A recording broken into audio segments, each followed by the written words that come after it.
place called the Moonbell Scenic Area. And we wanted to take the opportunity to remind folks of the rules of the road when it comes to biking on Maroon Creek Road and also driving on Maroon Creek Road. We see a significant amount of bike and vehicle traffic on the road. And over the last few years, we've also seen an increased use of bike traffic. On average, we have 150 to 175 bikers up here a day. Saturdays and Sundays, we have over 200 bikers up here. There are a lot of blind curves, there are a lot of buses, but there's a miscommunication, I think, where bikers feel that the road doesn't have any traffic on it. And maybe that was the case 5 years ago, but we have a lot of bus traffic.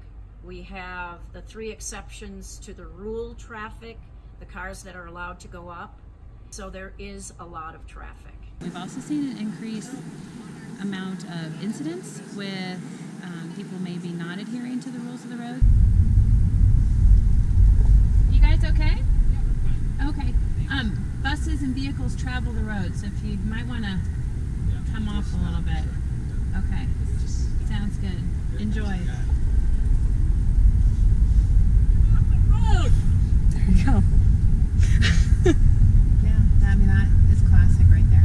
We just want to remind folks that ideally they're riding single file the entire length of Maroon Creek Road.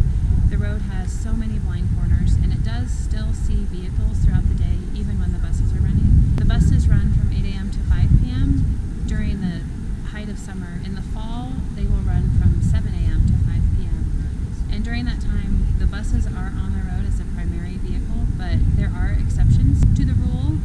For example, if you have handicap placard on your vehicle, you can drive up. If you're camping at one of our 3 campsites, you can drive up. If you have a child in the car seat, you can drive up. If you are with a wedding party, for example, you've reserved the amphitheater, there are 5 vehicle passes that you get. We tend to see more vehicles than I think people expect to see on Maroon Creek Road between those bus operating hours.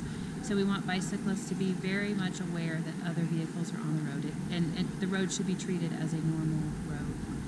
We also want to remind folks to adhere to the speed limits. We tend to see a significant amount of speed with folks going downhill, and that can be a little scary for vehicles, other bikers as well. When we're seeing bikes pass buses going downhill, that can be pretty alarming for anyone on either side of the road. And then we have also seen quite an uptick in e-bike use. And so what we're seeing is that folks maybe aren't as comfortable on a bike as a traditional road cyclist. So we just want to make sure that people on e-bikes know the capabilities of that bike and know how fast that those bikes can go, because they tend to go faster than maybe a traditional bike and what people are used to riding. And of course, I can't stress enough the recommendation to always wear a helmet.